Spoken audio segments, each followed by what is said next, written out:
মুসলমান ভাইয়েরা আমার, কিতাবের ভিতরে আসছেন হযরত আবু হুরায়রা রাদিয়াল্লাহু তাআলা আনহু থেকে বর্ণিত, এরকম আল্লাহর একজন বান্দা ছিলেন, যেই বান্দা তার তামাম জিন্দেগির ভিতরে কোনো নেক আমল করে নাই। কথা বলেন, কি করে নাই?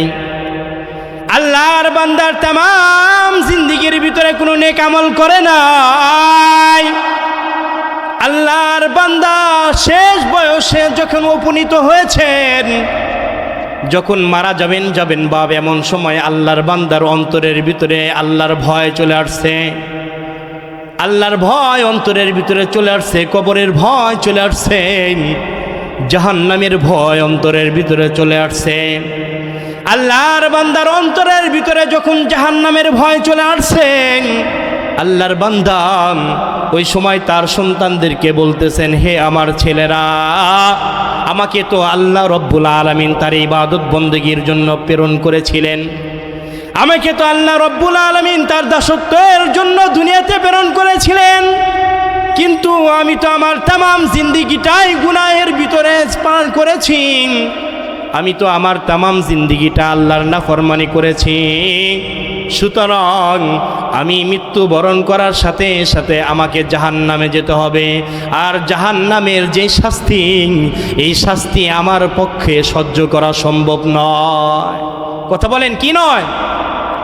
এই জাহান্নামের শাস্তি আমার পক্ষে সহ্য করা সম্ভব নয়। সুতরাং হে আমার সন্তানেরা, আমি যখন মৃত্যুবরণ করব, মৃত্যুবরণ করার পর আমার লাশটাকে স্বাভাবিকভাবে দাফন করবা না। কথা বলেন, কি করবা না? এই যে আমাদের আত্মীয় স্বজন যখন মারা যায়, আমরা কিন্তু দাফন করি। কথা বলেন, ঠিক কিনা? আমরা কিন্তু সুন্দরভাবে তার গোসলের আয়োজন করি, সুন্দরভাবে কাফনের কাপড় পরাই, এরপরে জানাজার নামাজ পড়ায় তাকে কিন্তু দাফন করি। কিন্তু আল্লাহর বান্দা তার সন্তানদেরকে বলতেছেন, হে আমার ছেলেরা, আমি যখন মারা যাব, মারা যাওয়ার পরে আমাকে সাধারণ নিয়মে এরকম দাফন করবা না, বরঞ্চ আমার লাশটাকে পুড়িয়ে ছাই করবা। কথা বলেন, কি করবা? আমার লাশটাকে পুড়িয়ে ছাই করবা। ছাই করার পরে দুইটা ভাগ করবা। একটা ভাগ এরকম শুকনা জায়গার ভিতরে ছড়ায় দিবা, আর একটা ভাগ সমুদ্রের ভিতরে ছড়ায় দিবা, যাতে করে আল্লাহ তাআলা দ্বিতীয়বার যেন আমাকে সৃষ্টি করতে না পারেন, আল্লাহ তাআলা যেন আমাকে জাহান্নামেও দিতে না পারেন।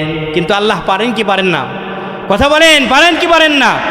কদেরে কুদরত দারি হরচে খাহিয়া কুনি, মুরদারা তো যাবে বখশি, জিন্দারা বেজা কুনি। আল্লাহ তাআলা যা কিছু করতে চান সব কিছু করতে সক্ষম। আল্লাহ তাআলা জীবিতকে মৃত্যু দান করেন, আবার মৃত্যুকে জীবিত দান করেন। কথা বলেন, ঠিক কিনা?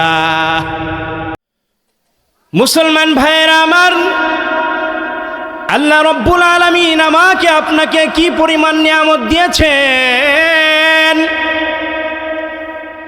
এই যে আমি আপনি টিউবওয়েলের ঠান্ডা পানি পান করি, কথা বলেন, করি কি করি না? এই যে টিউবওয়েলের ঠান্ডা পানি গ্লাসকে গ্লাস আমি আপনি কিন্তু পান করতেছি, এটা যে আল্লাহ তাআলার অনেক বড় নিয়ামত, তারপরেও আমি আপনি মনে করতেছি না। মুসলমান ভাইরা আমার, এই ঠান্ডা পানি কেমন বড় একটা নিয়ামত। এরকম একজন বাদশা ছিলেন, বাদশার নাম হলো বাদশা হারুন আর রশিদ। এই হারুন আর রশিদ তিনি তিনার রাজ দরবারে এরকম কাজ করতেছেন। কাজ করতে করতে এক পর্যায়ে তিনি পিপাসিত হলেন, তৃষ্ণার্ত হলেন। বাদশাহ হারুন আর রশিদ যখন তৃষ্ণার্ত হলেন, পিপাসিত হলেন, ওই সময় বাদশাহ হারুন আর রশিদ তার প্রজাদেরকে বললেন, হে প্রজারা, আমি কাজ করতে করতে আমার তৃষ্ণা লেগেছে, আমি পিপাসিত, যাও যাও যাও, আমার জন্য এক গ্লাস ঠান্ডা পানি নিয়ে আসো। আল্লাহর বান্দা হারুন আর রশিদ যখন বললেন আমার জন্য এক গ্লাস ঠান্ডা পানি নিয়ে আসো, এবার প্রজারা যখন ঠান্ডা পানি নিয়ে আসছে, আসার পরে বাদশাহ হারুন আর রশিদ তিনি ওই ঠান্ডা পানি মুখের কাছে নিয়েছেন, পান করবেন। এমন সময়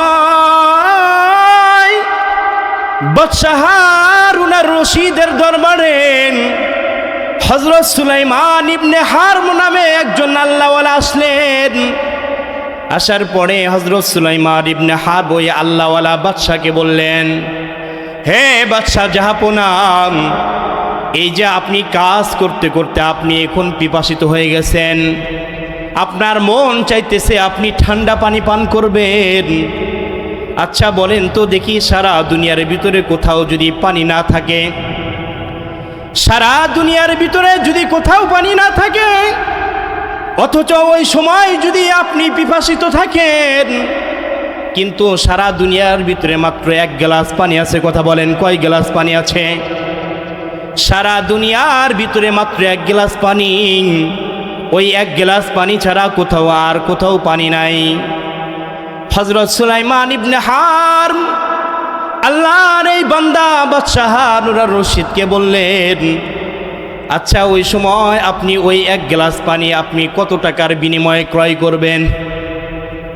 বাদশাহ হারুন আর রশিদ বলেন, ওই সময় আমার যে রাজত্ব আছে, আমার অর্ধেক রাজত্ব দিয়ে হলেও আমি এক গ্লাস ঠান্ডা পানি পান করার জন্য ক্রয় করব।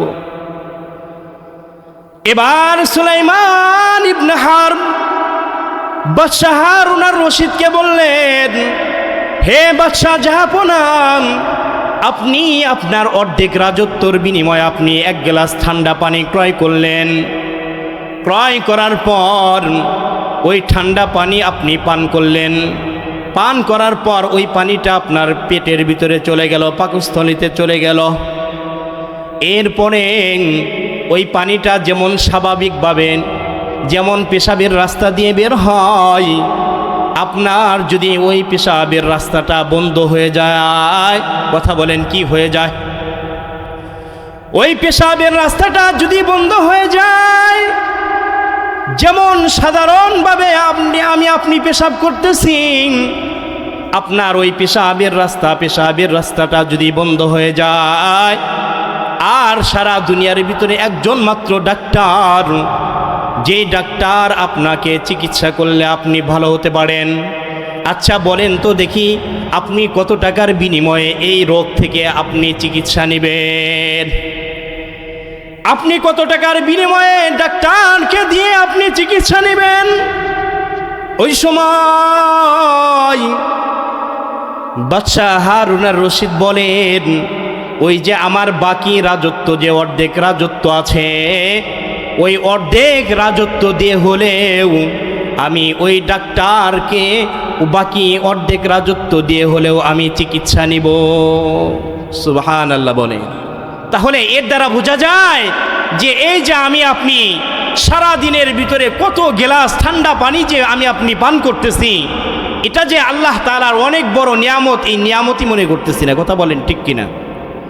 এটা যে আল্লাহ তাআলার অনেক বড় নিয়ামত। একজন বড় বাদশা, যেই বাদশা পিপাসিত, তার এরকম জান বের হয়ে যাবে ভাব, এমন সময় এই এক গ্লাস ঠান্ডা পানি সে অর্ধেক রাজত্ব দিয়ে ক্রয় করবে। কথা বলেন কত রাজত্ব? অর্ধেক রাজত্ব। আবার শুধু তাই নয়, এই পানি সে পান করেছে, পান করার পরে স্বাভাবিকভাবে আমার আপনার যে পেশাবের রাস্তা দিয়ে এরকম পানিটা বের হয়ে যায়, ওই রাস্তা বন্ধ হয়ে গেছে। এই রাস্তাটা ক্লিয়ার করার জন্য এরকম বাদশা অর্ধেক রাজত্ব দিয়ে হলেও সে রাজি আছে। কথা বলেন কি আছে? রাজি আছে। এই জন্য আল্লাহ তাআলা আমাকে আপনাকে অন্য নিয়ামত না দিলেও, এই যে আমি আপনি এরকম অগণিত অসংখ্য গ্লাস এরকম ঠান্ডা পানি পান করতেছি, এটাই তো আল্লাহ তাআলার সবচেয়ে বড় নিয়ামত। কথা বলেন ঠিক কিনা? আল্লাহ তাআলা বলেন, ওয়া ইন তাউদ্দু নি'মাতাল্লাহি লা তুহসুহা। আল্লাহ তাআলা বলেন যে আমি তোমাদেরকে যেই পরিমাণ নিয়ামত দিয়েছি, তোমাদের মাথা থেকে পা পর্যন্ত যেই পরিমাণ নিয়ামত দ্বারা আমি আল্লাহ তাআলা ভরপুর করে রেখেছি, এই নিয়ামতের তোমরা যদি গণনা করো লা তুহসুহা, তো কখনো তোমরা ওই নিয়ামত গণনা করে শেষ করতে পারবা না। কি পারবা? কথা বলেন, আমি আপনি পারবো? আল্লাহ তাআলা যেই পরিমাণ নিয়ামত দিয়েছেন এই নিয়ামত গুণে শেষ করা সম্ভব নয়। কিতাবের ভিতরে আছে যে এই যে আসমানের তারকা আছে, এরকম জমিনের ভিতরে যে বালুকণা আছে, এই আসমানের তারকাগুলি গুনে গুনে শেষ করা সম্ভব, জমিনের এই বালুকণাগুলো গুনে গুনে শেষ করা সম্ভব, কিন্তু আল্লাহ তাআলা আমাকে আপনাকে যেই পরিমাণ নিয়ামত দ্বারা ভরপুর করে দিয়েছেন এই নিয়ামত গণনা করে শেষ করা সম্ভব নয়। সুবহানাল্লাহ বলে। কথা বলেন, সম্ভব? সম্ভব নয়। এই যে আল্লাহ তাআলা আমাকে আপনাকে এই পরিমাণ নিয়ামত দিলেন, আল্লাহ তাআলা কেন দিলেন এটা জানার দরকার আছে কি নাই? কথা বলেন, আছে কি নাই? আল্লাহ তাআলা আমাকে আপনাকে এমনি নিয়ামত দিয়েছেন যে না, আমাকে আপনাকে এমনি নিয়ামত দেয় নাই, বরঞ্চ আল্লাহ তাআলা আমাকে আপনাকে নির্দিষ্ট সময় দিয়ে দুনিয়াতে পাঠিয়েছেন। কথা বলেন, কি দিয়ে পাঠিয়েছেন? নির্দিষ্ট একটা সময় আছে, ওই সময়টা যখন শেষ হয়ে যাবে ওই সময় আমাকে আপনাকে ইচ্ছাই হোক অনিচ্ছাই হোক এই দুনিয়ার মায়া ত্যাগ করতেই হবে। কথা বলেন, ঠিক কিনা? তো আমরা দুনিয়া থেকে কোথায় চলে যাব? কবরে চলে যাব। কথা বলেন, কোথায় চলে যাব? কবরে চলে যাব। এই কবর সম্পর্কে হাদিসের ভিতরে আছে ইন্নামাল কবরু রাউযাতুম মিন রিয়াযিল জান্নাহ আও হুফারাতুম মিন হুফারিন নার, যে এই কবর হয়তো জান্নাতের গর্তের ভিতরে একটা গর্ত হবে অথবা জাহান্নামের গর্তের ভিতরে একটা টুকরা হবে। তাহলে আমি আপনি কি চিন্তা করতেছি যে দুনিয়াতে আল্লাহ তাআলা আমাকে পাঠিয়েছেন, আমি দুনিয়াতে আসার পরে আমি কি করতেছি? একটু চিন্তা করার দরকার আছে কি নাই? কথা বলেন, আছে কি নাই? কারণ একদিন কিয়ামত সংগঠিত হবে। হবে কি হবে না? কথা বলেন, হবে কি হবে না? একদিন কিয়ামত সংগঠিত হবে। যখন কিয়ামত সংগঠিত হবে তো আসমান জমিন আমি আপনি যা কিছু দেখতেছি না কেন সব কিছু কিন্তু ধ্বংস হয়ে যাবে। কথা বলেন, ঠিক কিনা? মুসলমান ভাইয়েরা আমার, হযরত আনাস রাদিয়াল্লাহু তাআলা আনহু থেকে বর্ণিত, নবীজি সাল্লাল্লাহু আলাইহি সাল্লাম বলেন, নবীজি সাল্লাল্লাহু আলাইহি সাল্লামের একজন নতুন সাহাবী সবেমাত্র কালেমা পড়ে মুসলমান হয়েছেন। এমন একজন সাহাবী নবীজি সাল্লাল্লাহু আলাইহি সাল্লামকে বলতেছেন, ইয়া রাসূলুল্লাহ, ইয়া হাবিবাল্লাহ, আমরা শুনেছি যে কিয়ামত হবে, কিয়ামত সংগঠিত হবে। আচ্ছা বলেন তো দেখি এই কিয়ামতটা কোন সালে, কোন মাসে, কত তারিখে, কোন দিনে হবে? নবীজি সাল্লাল্লাহু আলাইহি সাল্লামকে যখন এই প্রশ্ন করলেন, নবীজি সাল্লাল্লাহু আলাইহি সাল্লাম যদি বলেন যে কিয়ামত কবে হবে এই সম্পর্কে তো আমি জানি না, এই সম্পর্কে তো আল্লাহ তাআলা আমাকে জানাই নাই, আসলেই জানাই নাই। কথা বলেন, কি করে নাই? আল্লাহ তাআলা তার প্রিয় হাবিব মুহাম্মাদুর রাসূলুল্লাহ সাল্লাল্লাহু আলাইহি সাল্লামকেও জানাই নাই যে কিয়ামত কবে হবে, কোন সালে, কত তারিখে, কোন মাসে, কোন দিনে হবে, এটা নবীজি সাল্লাল্লাহু আলাইহি সাল্লামকে জানাই নাই। নবীজি সাল্লাল্লাহু আলাইহি সাল্লাম এখন যদি বলেন যে ও আমার সাহাবী, কিয়ামত কবে হবে এটা তো আমি জানি না, এই সম্পর্কে আমার জ্ঞান নাই, তাহলে তো ওই নতুন সাহাবী সে ধারণা করতে পারে যে এই সম্পর্কে আপনার জ্ঞান নাই, তো আপনি নবী হলেন কি করে? কিয়ামত কবে হবে এটাই আপনি জানেন না, তো আপনি নবী হলেন কি করে? আপনাকে কেন নবী হিসাবে প্রেরণ করা হয়েছে? এই জন্য নবীজি সাল্লাল্লাহু আলাইহি সাল্লাম ওই নতুন সাহাবী, যেই সাহাবী সবে মাত্র কালেমা পড়ে মুসলমান হয়েছে, ওই সাহাবীকে বললেন, হে আমার সাহাবী, আচ্ছা এই যে কিয়ামত কবে হবে, কিয়ামত কবে হবে এটার জন্য তাড়াহুড়া করতেছো? কিয়ামতের দিন আল্লাহ তাআলার আদালতে দাঁড়িয়ে আল্লাহ তাআলার কাছে হিসাব দিতে হবে। সুতরাং এই কিয়ামত দিবসের জন্য তুমি হিসাব দেওয়ার জন্য কি আমল করেছো?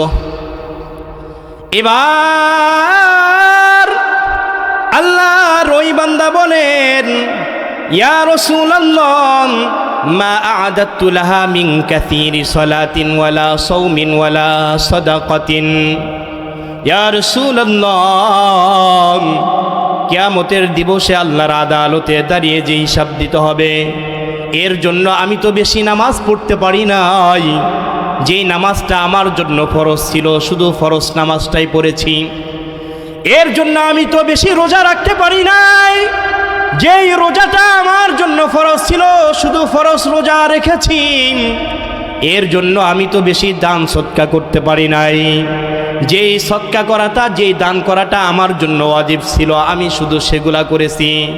ইয়া রাসূলুল্লাহ, ইয়া হাবিবাল্লাহ, এই যে আমি এই আমলগুলা করেছি, এটা এমনি করি নাই। আমার অন্তরের ভিতরে আল্লাহ এবং আল্লাহ রসুলের মুহাব্বত আছে। সুবহানাল্লাহ বলে।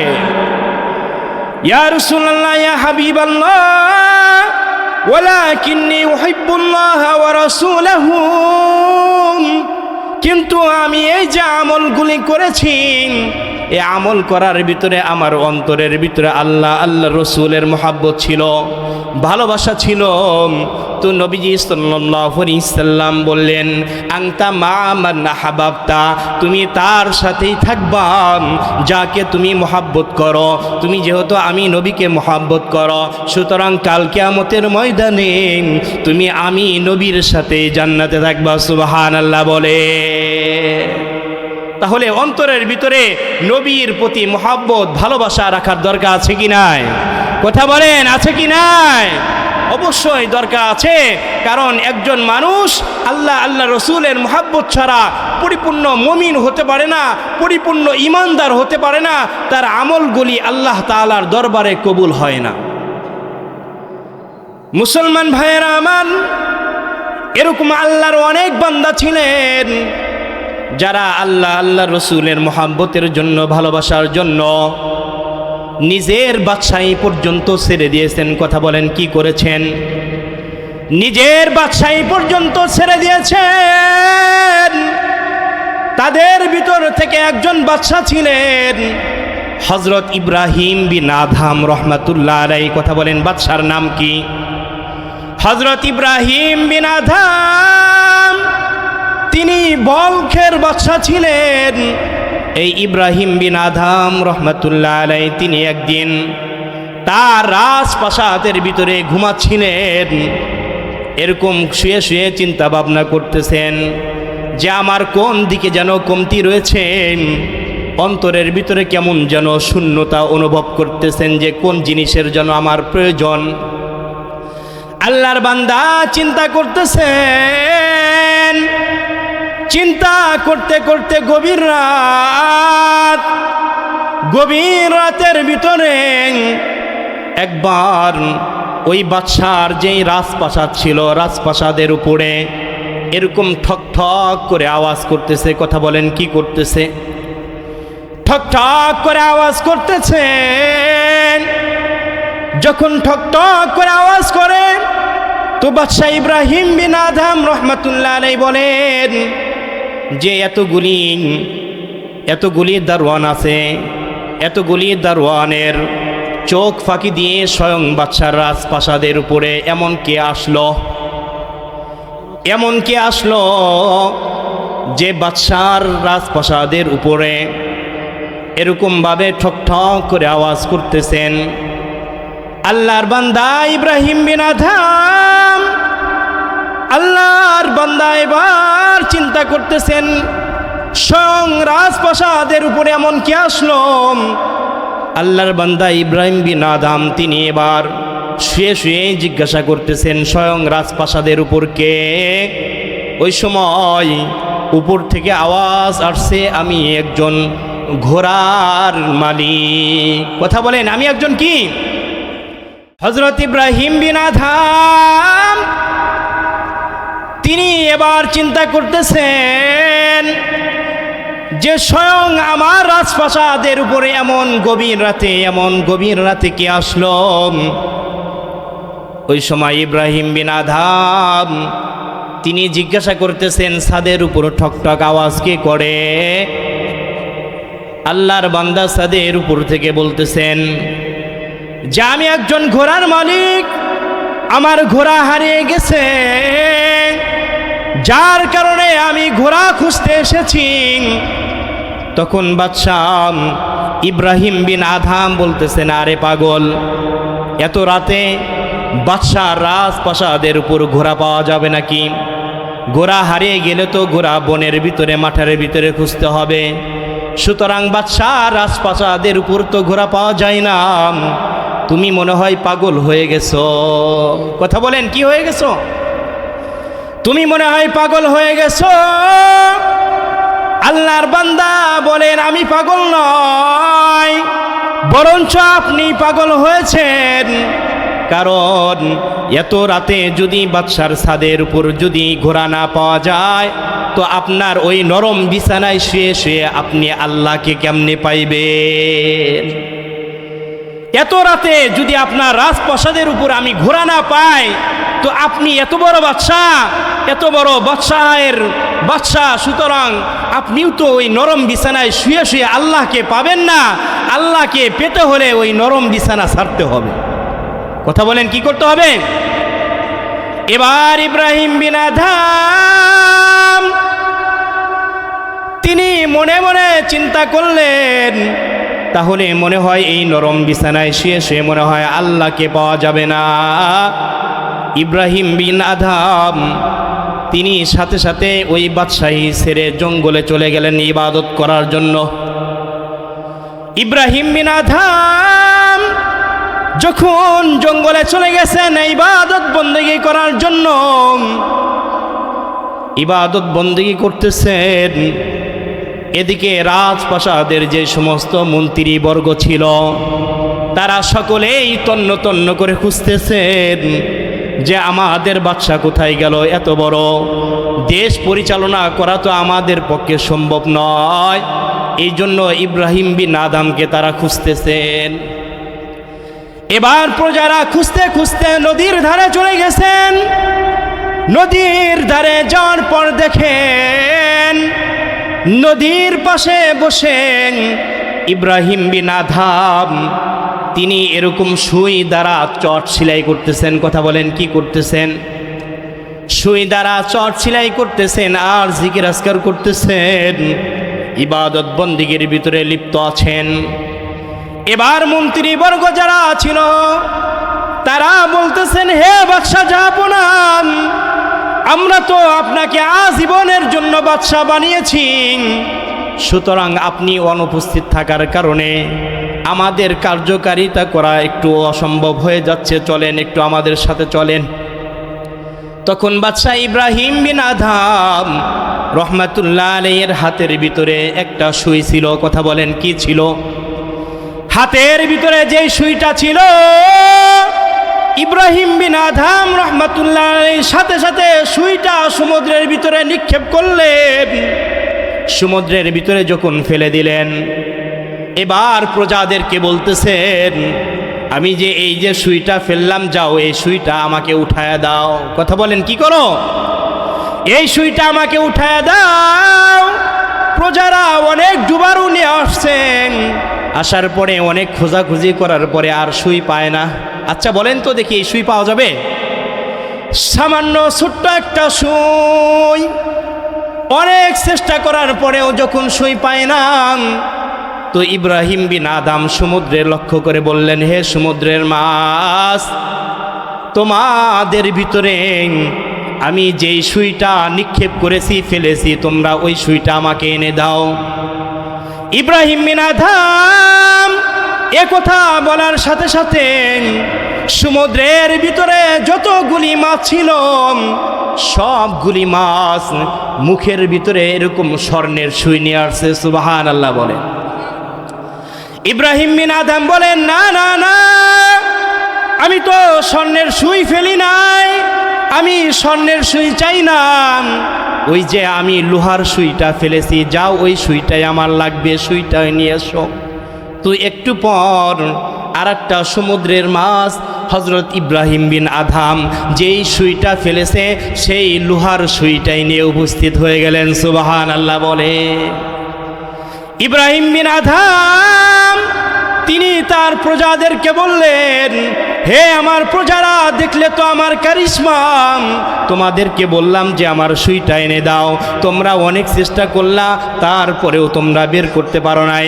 কিন্তু আমি বাদশাহ, আমি বলার সাথে সাথে একটা মাছ আমার ওই লোহার সুইটাই এনেছে। আচ্ছা বলো তো দেখি, আমি যেই বাদশাহী ছেড়ে এখানে চলে আসছি অথবা বর্তমান যেই বাদশাহী নিয়ে আছি, কোনটা তোমাদের কাছে ভালো? তখন প্রজারা বলেন, হে বাদশা জাহাপনা, এতদিন তো আমরা মনে করেছি যে আপনার কথা শুধু মানুষই শোনে। কথা বলেন, কারা শোনে? আপনার কথা শুধু মানুষ শোনে, কিন্তু আজকে আমাদের বিশ্বাস হয়ে গেছে যে আপনার কথা শুধু মানুষের উপরে নয়, আপনার কথা সমস্ত প্রাণীও শোনে। সুবহানাল্লাহ বলে। এটা কেন? কারণ বাদশাহ ইব্রাহিম বিন আদহাম তিনার অন্তরের ভিতরে আল্লাহর মুহাব্বত আর ভালোবাসা ছিল।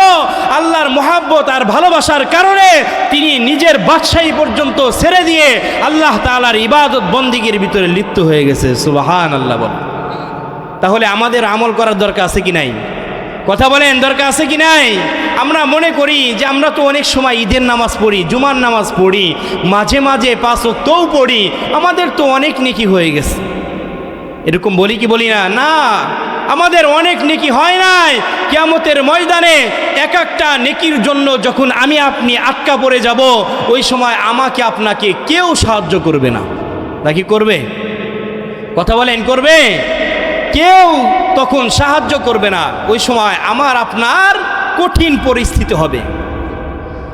মুসলমান ভাইয়েরা আমার, হাদিসের কোনো একটা বর্ণনার ভিতরে পাওয়া যায় যে কিয়ামতের দিন আল্লাহ তাআলার এমন একজন বান্দা হবে, যেই বান্দার নেকির পাল্লা আর গুনার পাল্লা উভয়টাই সমান হবে। আল্লাহ রব্বুল আলামিন ওই বান্দাকে বলবেন, হে বান্দা, তোমার নেকির পাল্লা আর গুনার পাল্লা উভয়টাই সমান, যাও যাও তুমি একটা মাত্র নেকি নিয়ে আসো। তুমি যদি একটা নেকি নিয়ে আসো তাহলে তোমার নেকির পাল্লা ভারী হবে, ওই সময় তুমি জান্নাতে যাইতে পারবা। সুবহানাল্লাহ বলেন। এবার আল্লাহর বান্দা সে সাথে সাথে তার মার কাছে চলে যাবেন। মাকে বলবেন, ও মা, দুনিয়াতে থাকা অবস্থায় তুমি তো আমার জন্য অনেক কষ্ট সহ্য করেছ। ছোটবেলায় আমি তোমার কোলের ভিতরে পেশাব করে দিয়েছি, তুমি খাবার খাইতে বসছো, এমন সময় তোমার কোলের ভিতরে পায়খানা পর্যন্ত করেছি। ও মা, তুমি আমার জন্য অনেক কষ্ট সহ্য করেছ। মা, আজকে আমি মহা বিপদের ভিতরে পড়ে গেছি। মা,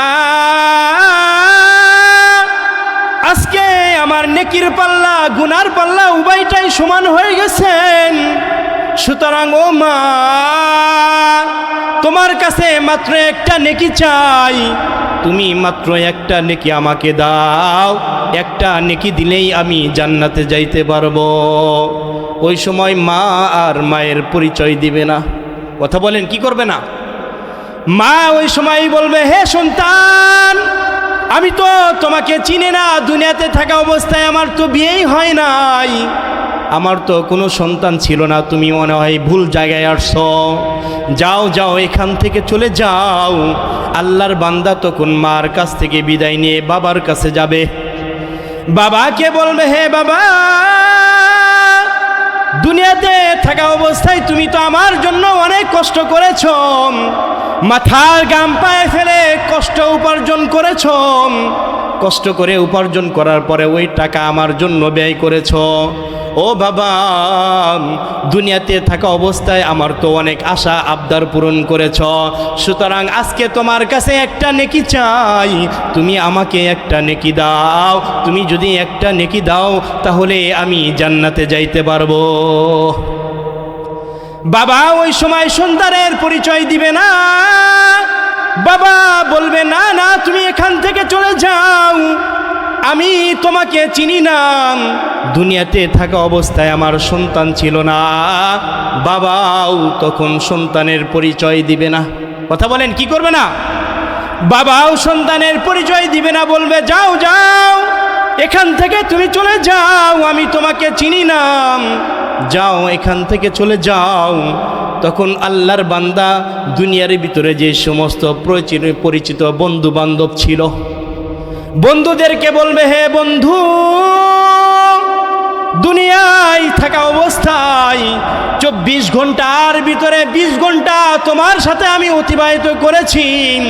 হে বন্ধু, দুনিয়ার ভিতরে তোমার কাছে অনেক কিছু চাইলে আমাকে সাথে সাথে দিয়েছ। হে বন্ধু, আজকে তোমার কাছে আমি একটা মাত্র নেকি চাই, তুমি আমাকে একটা মাত্র নেকি দাও। ওই সময় বন্ধু বন্ধুর পরিচয় দিবে না। কথা বলেন, কি করবে না? বন্ধু বন্ধুর পরিচয় দিবে না। আল্লাহর বান্দা ঘুরতে ঘুরতে এমন একজন বান্দার কাছে যাবেন, যেই বান্দার মাত্র একটা মাত্র নেকি। কথা বলেন, কয়টা নেকি? মাত্র একটা নেকি।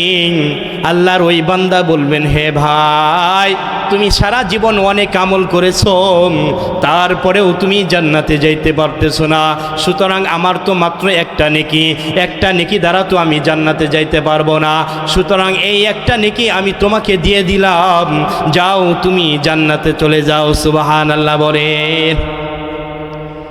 এবার আল্লাহর বান্দাকে যখন একটা নেকি দেওয়া হবে, আল্লাহর বান্দার নিয়ম অনুযায়ী সাথে সাথে তার নেকির পাল্লা বাড়ি হবে। বাড়ি হওয়ার কারণে আল্লাহ তাআলা ওই বান্দাকে জান্নাত দিয়ে দিবেন। সুবহানাল্লাহ বলেন। এবার আল্লাহ রব্বুল আলামিনের দয়াময় প্রকাশ পাবেন।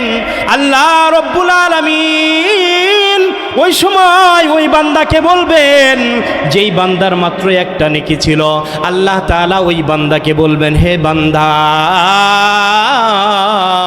তোমার তামাম জিন্দিগির ভিতরে তো নেকি নাই, মাত্র একটা নেকি, তাও তুমি তোমার অপর ভাইকে দিয়ে দিয়েছ, এটা কেন দিয়েছ?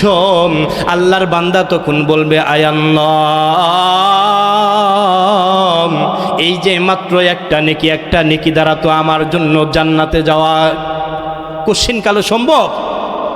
আল্লাহর বান্দা বলবেন, আল্লাহ, একটা নেকি দ্বারা আমি জান্নাতে যাইতে পারবো না, সুতরাং এই একটা নেকি আমার কাছে থাকলেও আমি আটকা পড়ে যাব, না থাকলেও আটকা পড়ে যাব, এই জন্য আমার ভাইকে দিয়েছি। আমার ভাইয়ের উপর আমি দয়া করেছি যাতে করে আমার ভাই জান্নাতে চলে যাক। আমার কাছে ওই একটা নেকি থাকলেও আটকা পড়ব, না থাকলেও আমি আটকা পড়ে যাব। এবার আল্লাহ রব্বুল আলামিনের দয়াময় প্রকাশ পাবে। আল্লাহ রব্বুল আলামিন বলবেন, হে বান্দা, তোমার মাত্র একটা নেকি, তাও তুমি তোমার ভাইয়ের প্রতি দয়া করেন, তার প্রতি তুমি ইহসান করে তাকে নেকি দিয়ে দিয়েছ, সুতরাং আমি তাকে মাফ করে দিয়েছি নিয়ম অনুযায়ী। আর তুমি যে আমার ওপর এক বান্দার উপর দয়া করেছো, ইহসান করেছ, এই দয়ার করার কারণে আমি তোমার উপর রহম করে জান্নাত দিয়ে দিলাম। সুবহানাল্লাহ বলেন। এই জন্য আল্লাহ তাআলা কোরআনে কারীমের ভিতরে বলেন, ইয়াউমা ইয়াফিরুল মারউ মিন আখিহি ওয়া উম্মিহি ওয়া আবিহি ওয়া সাহিবাতিহি ওয়া বানিহি। যে ইয়াউমা ইয়াফিরুল মারউ মিন আখি, সেদিন ভাই ভাইয়ের পরিচয় দিবে না, মা মার পরিচয় দিবে না, বাবা বাবার পরিচয় দিবে না। এই যে বন্ধু বলেন, যা কিছু বলেন না কেন, এরাও ওই সময় আমার আপনার কোনো কাজে আসবে না। কথা বলেন ঠিক কিনা? একমাত্র আমার আপনার কাজে আসবে যে আমি আপনি দুনিয়াতে থাকা অবস্থায় যে নেক কাজগুলো করব, যে নেকিগুলো অর্জন করব, এগুলাই একমাত্র আমার আপনার সাথে থাকবে। কথা বলেন ঠিক কিনা? মুসলমান ভাইয়েরা আমার, কিতাবের ভিতরে আসছে হযরত আবু হুরায়রা রাদিয়াল্লাহু তাআলা আনহু থেকে বর্ণিত, এরকম আল্লাহর একজন বান্দা ছিলেন, যেই বান্দা তার তামাম জিন্দেগির ভিতরে কোনো নেক আমল করে নাই। কথা বলেন, কি করে নাই? আল্লাহর বান্দার তামাম জিন্দেগির ভিতরে কোনো নেক আমল করে নাই। আল্লাহর বান্দা শেষ বয়সে যখন উপনীত হয়েছেন, যখন মারা যাবেন বাপ, এমন সময় আল্লাহর বান্দার অন্তরের ভিতরে আল্লাহর ভয় চলে আসছে। আল্লাহর ভয় অন্তরের ভিতরে চলে আসছে, কবরের ভয় চলে আসছে, জাহান্নামের ভয় অন্তরের ভিতরে চলে আসছে। আল্লাহর বান্দার অন্তরের ভিতরে যখন জাহান্নামের ভয় চলে আসছে, আল্লাহর বান্দা ওই সময় তার সন্তানদেরকে বলতেছেন, হে আমার ছেলেরা, আমাকে তো আল্লাহ রব্বুল আলামিন তার ইবাদত বন্দেগীর জন্য প্রেরণ করেছিলেন, আমাকে তো আল্লাহ রব্বুল আলামিন তার দাসত্বের জন্য দুনিয়াতে প্রেরণ করেছিলেন, কিন্তু আমি তো আমার তামাম জিন্দিগিটাই গুনাহের ভিতরে পার করেছি, আমি তো আমার তামাম জিন্দিগিটা আল্লাহর নাফরমানি করেছি। সুতরাং আমি মৃত্যুবরণ করার সাথে সাথে আমাকে জাহান্নামে যেতে হবে, আর জাহান্নামের যে শাস্তি, এই শাস্তি আমার পক্ষে সহ্য করা সম্ভব নয়। কথা বলেন কি নয়? এই জাহান্নামের শাস্তি আমার পক্ষে সহ্য করা সম্ভব নয়। সুতরাং হে আমার সন্তানেরা, আমি যখন মৃত্যুবরণ করব, মৃত্যুবরণ করার পর আমার লাশটাকে স্বাভাবিকভাবে দাফন করবা না। কথা বলেন কি করবা না? এই যে আমাদের আত্মীয় স্বজন যখন মারা যায় আমরা কিন্তু দাফন করি, কথা বলেন ঠিক কিনা? আমরা কিন্তু সুন্দরভাবে তার গোসলের আয়োজন করি, সুন্দরভাবে কাফনের কাপড় পরাই, এরপরে জানাজার নামাজ পড়ায় তাকে কিন্তু দাফন করি। কিন্তু আল্লাহর বান্দা তার সন্তানদেরকে বলতেছেন, হে আমার ছেলেরা, আমি যখন মারা যাব, মারা যাওয়ার পরে আমাকে সাধারণ নিয়মে এরকম দাফন করবা না, বরঞ্চ আমার লাশটাকে পুড়িয়ে ছাই করবা। কথা বলেন কি করবা? আমার লাশটাকে পুড়িয়ে ছাই করবা। ছাই করার পরে দুইটা ভাগ করবা, একটা ভাগ এরকম শুকনা জায়গার ভিতরে ছড়ায় দিবা, আর একটা ভাগ সমুদ্রের ভিতরে ছড়ায় দিবা, যাতে করে আল্লাহ তাআলা দ্বিতীয়বার যেন আমাকে সৃষ্টি করতে না পারেন, আল্লাহ তাআলা যেন আমাকে জাহান্নামেও দিতে না পারেন। কিন্তু আল্লাহ পারেন কি পারেন না? কথা বলেন, পারেন কি পারেন না? কদেরে কুদরত দারি হরচে খাহিয়া কুনি, মুর্দারা তো যাবে বখশি, জিন্দারা বেজা কুনি। আল্লাহ তাআলা যা কিছু করতে চান সব কিছু করতে সক্ষম। আল্লাহ তাআলা জীবিতকে মৃত্যু দান করেন, আবার মৃত্যুকে জীবিত দান করেন। কথা বলেন ঠিক কিনা? এবার আল্লাহ রব্বুল আলামিন ওই বান্দাকে যখন পুনরায় জীবিত করবেন, আল্লাহ রব্বুল আলামিন ওই সমুদ্রকে বলবেন, হে সমুদ্র, তোমার উপর যেই ছাইগুলি আছে সেগুলাকে তুমি একত্রিত করো। আর এবার ওই শুকনা জায়গাকে বলবেন, হে শুকনা জায়গা, তোমার উপর যেই ছাইগুলা আছে সেগুলাকেও তুমি একত্রিত করো। এবার একত্রিত করার পর আল্লাহ তাআলা যখন পুনরায় তাকে সৃষ্টি করবেন, আল্লাহ রব্বুল আলামিন তখন ওই বান্দাকে বলবেন, হে বান্দা, এই যে তুমি তোমার সন্তানদেরকে ওসিয়ত করেছো যে তুমি মৃত্যুর পরে তোমাকে যেন পুড়িয়ে ছাই করে দুইটা ভাগ করা হয়, আচ্ছা বলে তো দেখি এই ওসিয়তটা কেন করেছো? আল্লাহর বান্দা বলবেন, আয় আল্লাহ, এই যে আমি আমার সন্তানদেরকে এই ওসিয়ত এই জন্য করেছি, কারণ আমি তো আমার তামাম জিন্দিগিটাই গুনাহের ভিতরে পার করেছি, আমি তো আমার তামাম জিন্দিগিটাই তোমার নাফরমানি করেছি, আমি তোমার ইবাদত বন্দেগী করি নাই, কিন্তু শেষ পর্যায়ে আমার অন্তরের ভিতরে তোমার জাহান্নামের ভয় চলে আসছে। এই জন্য আমি আমার সন্তানদেরকে বলেছি যেন আমাকে পুড়িয়ে ছাই করে দুইটা ভাগ করে দুই জায়গায় এরকম ছড়ায়া দেয়, যাতে করে তুমি আমাকে পুনরায় সৃষ্টি করতে না পারো, যাতে করে আমাকে যেন জাহান্নামেও দিতে না পারো। এবার আল্লাহ রব্বুল আলামিন বলবেন, হে বান্দা, তুমি যেহেতু এই কাজটা একমাত্র আমি আল্লাহর ভয়ে করেছো, যাও, আমার আর ভয় তোমার অন্তরে থাকার কারণে আমি আল্লাহ তাআলা তোমার তামাম জিন্দিগির সমস্ত গুনাহ খাতা মাফ করিয়ে জান্নাত দিয়ে দিলাম। চিৎকার দিয়ে সুবহানাল্লাহ বলেন। हर के दाराद खौफे हक दर दिल मदाम जन्नतुल माওয়াদি হাদ ওরা মাকাম। যে ব্যক্তি সদা সর্বদাই অন্তরের ভিতরে আল্লাহর ভয় রাখবে, আল্লাহ তাআলা তাকে চিরস্থায়ী জান্নাতের মালিক বানায় দিবে। সুবহানাল্লাহ বলে। আল্লাহ তাআলা পারেন কি পারেন না? কথা বলেন, পারেন কি পারেন না? এই জন্য সদা সর্বদাই অন্তরের ভিতরে ভয় রাখবো কার? আল্লাহর। আর জোরে বলেন কার? আল্লাহর ভয় রাখবো। আল্লাহর ভয় যদি আমার আপনার অন্তরের ভিতরে থাকে তো আমার আপনার দ্বারা আল্লাহর হুকুম লঙ্ঘন করা সম্ভব নয়। নাকি সম্ভব? কথা বলেন, সম্ভব? সম্ভব নয়। আমার আপনার যদি অন্তরের ভিতরে আল্লাহর ভয় থাকে তাহলে আমি আপনি নামাজ কাজা করতে পারবো না, কারণ ওই ভয় চলে আসবে। এই যে মসজিদ থেকে ফজরের আজান আসছে, এই আজানের শব্দ এগুলা তো মুয়াজ্জিনের নয়, বরঞ্চ শব্দগুলো আল্লাহর পক্ষ থেকে। সুবহানাল্লাহ বলেন। শব্দগুলো কার পক্ষ থেকে? আল্লাহর পক্ষ থেকে। ওই শব্দগুলো মুয়াজ্জিনের মুখ দিয়ে বের হয়। সুতরাং ওই শব্দ শোনার পরে যদি আমার আপনার অন্তরে আল্লাহর ভয় থাকে তো আমার আপনার দ্বারা নামাজ কাজা করা সম্ভব নয়। ঠিক তেমনইভাবে আমার আপনার অন্তরের ভিতরে যদি আল্লাহর ভয় থাকে তো আমার আপনার দ্বারা চুরি করা, ডাকাতি করা, অন্যের সম্পদ আত্মসাৎ করা সম্ভব নয়। কথা বলেন ঠিক কিনা? এই জন্য সর্বদাই আমি যা কিছু করি না কেন, দুনিয়ার কেউ না দেখলে আমাকে আপনাকে একজন দেখতেছেন, তিনি হলেন কে? আল্লাহ। জবান খুলে বলেন কে? আর জোরে বলেন কে? আল্লাহ। আল্লাহ দেখতেছেন আমি আপনি যা করি না কেন। আল্লাহ তাআলা ফেরেশতা নিযুক্ত করেছেন, আমি আপনি নেক কাজ করলে ফেরেশতা নেকিগুলো লিখতেছেন, আমি আপনি গুনাহের কাজ করলে ওই ফেরেশতা গুনাহের কাজ লিখতেছেন। কথা বলেন ঠিক কি না? তাহলে আমার আপনার নেক কাজ করার দরকার আছে কি নাই? কথা বলেন আছে কি নাই?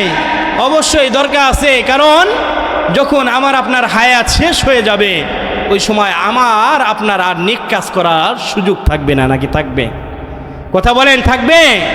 থাকবে না। এই জন্য এখনো সময় আছে।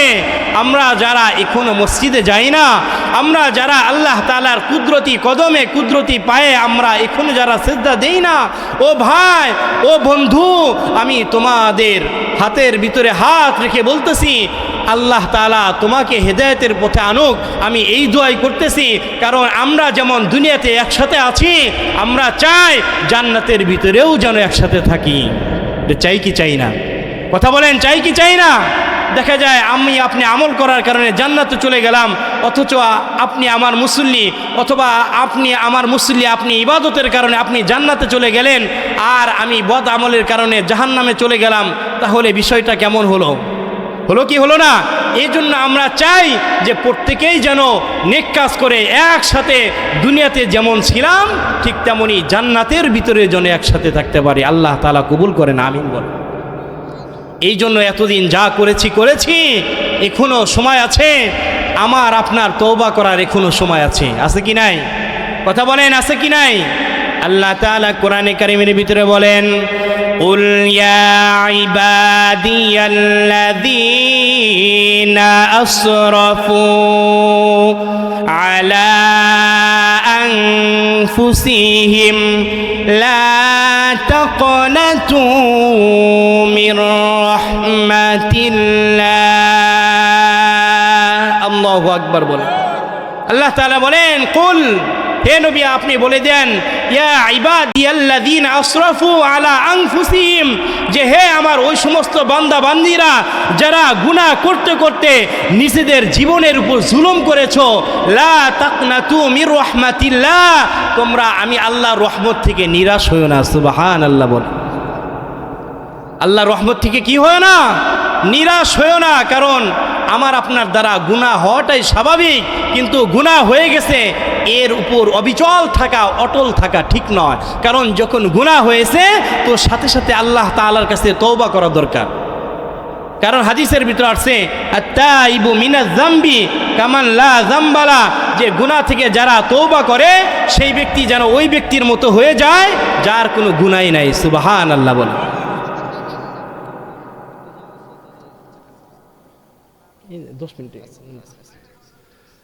যে কথা বলতেছিলাম যে গুনাহ থেকে তওবা করার দরকার আছে কি নাই?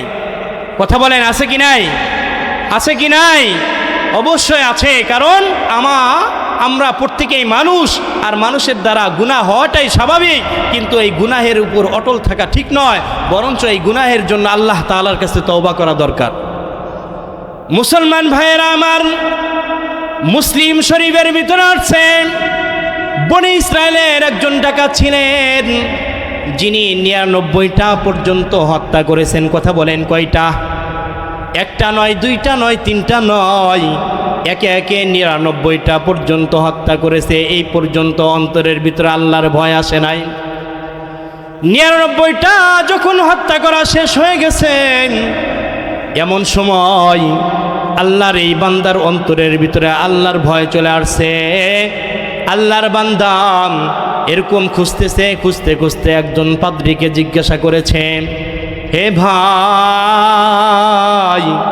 আমি তো একটা নয়, দুইটা নয়, 99টা পর্যন্ত হত্যা করেছি, আমার জন্য তওবার দরজা খোলা আছে কিনা? এবার পাদ্রী বলেন, হাই সর্বনাশ করে ফেলেছেন, আপনার জন্য তো তওবার দরজা খোলা নাই। কারণ আপনি তো একটা নয়, দুইটা নয়, 99টা হত্যা করেছেন। সুতরাং আপনার তওবার দরজা খোলা নাই, আপনার তওবা কবুল হবে না। এবার ওই ডাকাত বান্দা তার মনের ভিতরে গোসা চলে আসছে, রাগ চলে আসছে যে আমার জন্য যদি তওবার দরজা খোলা না থাকে তাহলে আমি তোকেও হত্যা করব। এবার ওই আল্লাহর বান্দা ডাকাত সে সাথে সাথে ওই পাদ্রীকেও সাথে সাথে হত্যা করেছেন। হত্যা করার পরে এবার হত্যার সংখ্যা কয়টা হয়েছে? কথা বলেন, কয়টা? 100 পুরা হয়ে গেছে। যখন 100 পুরা হয়ে গেছে, এর কিছুদিন পর আবার আল্লাহর বান্দার অন্তরের ভিতরে আবার ভয় চলে আসছে, আমি তো একটা নয়, দুইটা নয়, 100টা পর্যন্ত হত্যা করেছি। সুতরাং আমার জন্য তো জাহান্নাম অবধারিত, আমার জন্য কি তওবার দরজা খোলা আছে কিনা? এরকম মানুষদেরকে বলতেছেন যে আমার জন্য তওবার দরজা খোলা আছে কিনা। খুঁজতে খুঁজতে আল্লাহর বান্দা এক বান্দা বলতেছেন, অমুক গ্রামের ভিতরে চলে যাও, সেখানে একজন বড় আলেম আছে, তার কাছে গিয়ে বলো, সেই বলতে পারবে যে তোমার তওবার দরজা খোলা আছে কিনা। এবার আল্লাহর বান্দা ওই বড় আলেমের কাছে চলে গেছেন। যাওয়ার পরে বলতেছেন, ও ভাই, আমি একটা নয়, দুইটা নয়, 99টা নয়, 100টা পর্যন্ত হত্যা করেছি। সুতরাং আমার জন্য তওবার দরজা খোলা আছে কিনা, আল্লাহ তাআলা আমাকে মাফ করবেন কিনা। এবার ওই বড় আলেম বলেন, হে ভাই, তোমার জন্য তওবার দরজা খোলা আছে।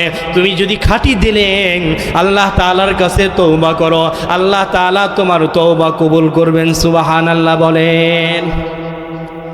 এবার আল্লাহর বান্দা কে বললেন, ওই বড় আলেম বললেন যে যাও, অমক বস্তির ভিতরে চলে যাও, সেখানে দেখো কিছু মানুষ আল্লাহর ইবাদত বন্দেগী করতেছে। সুতরাং তুমি সেখানে যাওয়ার পরে আল্লাহর ইবাদত বন্দেগী করো, আল্লাহর কাছে তওবা ইস্তিগফার করো, হয়তো আল্লাহ তাআলা ওই তওবাকে কবুল করতে পারেন। এবার আল্লাহর বান্দা বাড়ি থেকে যখন ওই বস্তির দিকে রওনা দিয়েছেন, কিছুক্ষণ হাঁটার পরে আল্লাহর বান্দার কাছে মালাকুল মাউত আজরাইল ফেরেশতা উপস্থিত। এবার মালাকুল মাউত আজরাইল ফেরেশতা ওই বান্দার জান কবজ করার জন্য চলে আসছে। যখন জানটা কবজ করার জন্য চলে আসছেন, আসার পরে আল্লাহর বান্দার জানটা কবজ করা হয়েছে। যখন জান কবজ করবেন, এমন সময় সে তারপরেও চেষ্টা করতেছিল যে আমি যেন ওই বস্তির দিকে যাইতে পারি, আমি যেন সেখানে গিয়ে তওবা করতে পারি। কথা বলেন, কি করতে পারি? তওবা করতে পারি। তো আল্লাহর বান্দা এরকম বুকটা ছেঁচড়িয়ে সামনের দিকে রওনা হচ্ছিলেন। ইতিমধ্যেই যখন মালাকুল মাউত আজরাইল ফেরেশতা তার জানটা কবজ করছেন, জানটা কবজ করার পর রহমতের ফেরেশতা বলেন যে আমরা তাদেরকে নিয়ে যাব। এবার আযাবের ফেরেশতা বলেন, না না না, এই বান্দা তো সারাটা জীবন গুনাহের কাজ করেছেন, সুতরাং তার জানটা আমরা নিয়ে যাব। এরকম রহমতের ফেরেশতা বলে আমরা নিয়ে যাব, আর আযাবের ফেরেশতা বলে আমরা নিয়ে যাব। উভয় দল ফেরেশতা যখন তর্কের ভিতরে লিপ্ত হয়, আল্লাহর বান্দা যেখান থেকে রওনা দিয়েছে আর যেখানে যাবেন এই দুই রাস্তাকে পরিমাপ করো। যেই রাস্তাটা কম হবে আমার এই বান্দাকে ওই রাস্তার ভিতরে অন্তর্ভুক্ত করা হবে। সুবহানাল্লাহ বলেন।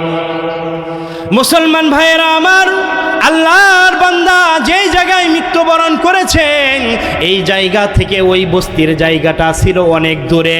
আল্লাহ রব্বুল আলামিন ওই বস্তির জায়গাটাকে বললেন, হে বস্তির জায়গা তুমি সংক্ষিপ্ত হয়ে যাও। আর ওই পিছনের রাস্তাকে বললেন, হে রাস্তা তুমি লম্বা হয়ে যাও। আল্লাহ তাআলা যখন বললেন, হযরত জিবরাইল আলাইহিস সালাম যখন রাস্তাটা পরিমাপ করলেন, পরিমাপ করার পরে দেখা যায় ওই যে আল্লাহর বান্দা যেখানে মারা গেছে ওখান থেকে ওই বস্তির রাস্তা আর যেখান থেকে আসছে উভয়টাই সমান। উভয়টাই কি সমান, কিন্তু ওই যে এক হাত ছেঁচড়িয়ে সে বস্তির দিকে যাইতেছিল ওই অল্প একটু জায়গা বস্তির দিকে কম। কথা বলেন কি কম? তো আল্লাহর বান্দা আল্লাহ রব্বুল আলামিন হযরত জিবরাইল আলাইহিস সালামকে যখন বললেন, তো সাথে সাথে আল্লাহ রব্বুল আলামিন যখন জিবরাইলকে বললেন উভয়টাই পরিমাপ করো, যখন পরিমাপ করা হয় পরিমাপ করার পরে দেখা যায় ওই তওবার রাস্তাটা কম। তো আল্লাহ তাআলা সিদ্ধান্ত দিয়ে দিলেন যে হে রহমতের ফেরেশতা যাও, তোমরা তার জানটা কবজ করে নিয়ে যাও, কারণ সে তওবা করেছে, তার এই তওবাটা আমি আল্লাহ তাআলা কবুল করেছি, তার তামাম জিন্দেগীর সমস্ত গুনাহখাতা আমি মাফ করে দিয়েছি। সুবহানাল্লাহ বলেন। আল্লাহ তাআলা পারেন কি পারেন না? আল্লাহ তাআলা সব কিছু পারেন। এই জন্য আল্লাহ তাআলা আমাদের সকলকেই পরিপূর্ণ খালিসভাবে তাওবা করে দুনিয়া থেকে যাওয়ার তৌফিক দান করেন। সকলে আমিন বলেন।